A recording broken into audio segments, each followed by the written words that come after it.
a series or just a kid from Arkansas, you weren't supposed to be here. I know Corliss Williamson coached you when you were a young kid. Just what did he mean for your development as a young guy?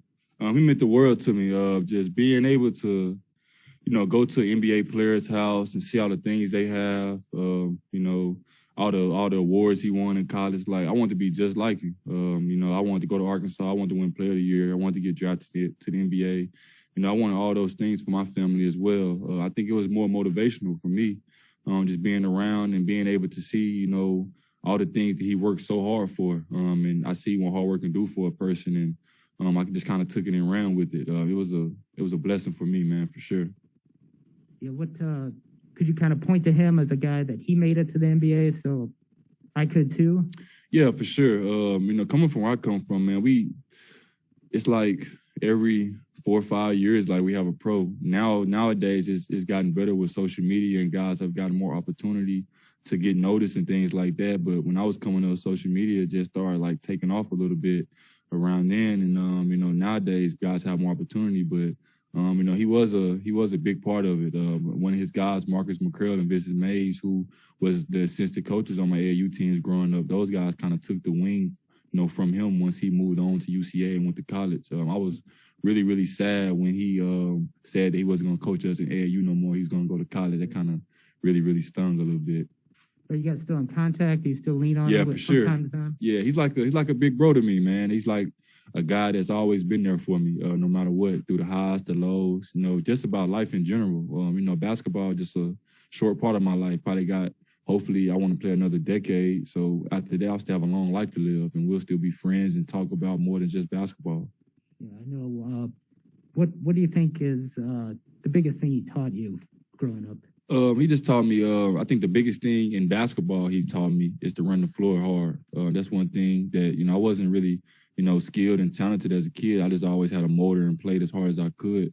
And, one of the things he always taught me just to sprint the court hard and, get offensive rebounds and things like that. That's what he taught me on the court. Off the court, just always told me just to, just let things come to you. Sometimes in life, you have to wait around your turn. You can't, you just got to keep working hard as you can. And, sometimes, it takes guys, longer to get to where they want to get to. And he just always told me just to stay down and be humble in everything I do.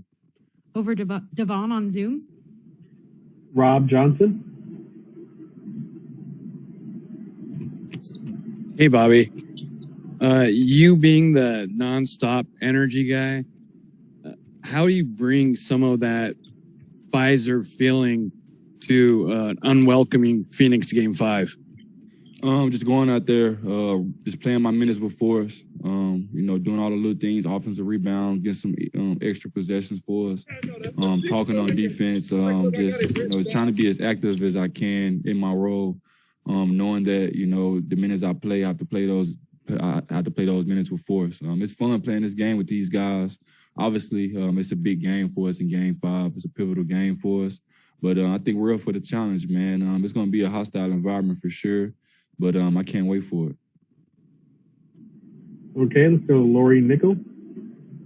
Like you said, Bobby, this is an important game. You're not going to be able to win this thing without stealing at least one game in Phoenix. So I wanted to ask you real specifically, how more locked in are you guys maybe off the court? And here's an example.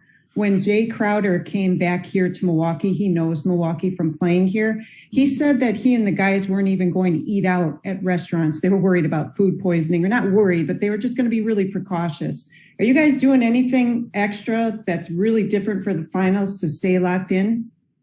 Yeah, man. All guys are just locked in their rooms. Obviously, as a team, we watch a lot of film together. Coach Bud and his staff does a great job of just breaking things down for us and simplifying things to make it easier for us on the court. But off the court, man, we're just trying to stay as locked in as possible, staying in our rooms. I ain't even thought about food poisoning and things like that, though. I ain't gonna lie. I don't want that at all, but I ain't thought about that. It's like some Michael Jordan stuff. But right. I ain't even thought about that. But it's fun, man, playing this game, being able to be in a 3-game series now on the biggest stage in basketball. It's just a joy, man, to go out there and play this beautiful game. Thank you. Thank you. Let's go to Eduardo. Hi, Bobby. Eduardo Vidal from Hispanic Sports Media. The 20 minutes you were on the court in the last game, you played most of them in a small lineup. What is the biggest benefit the team gets when you play without a natural center? We just do a ton of switching and things like that. Just staying solid, talking on defense a lot. We have to rebound the basketball at a higher level than with, when Brooks not in the game and things like that. But, just spacing the floor, opening up some driving lanes for Giannis and things like that. And just playing with confidence and playing with swag. It's 2 teams left in the league now playing for an NBA championship on the biggest stage. It doesn't get any better than that.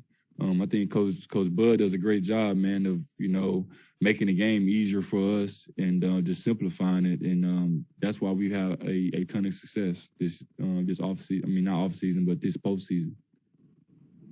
Final question. Let's go to JC. Go ahead.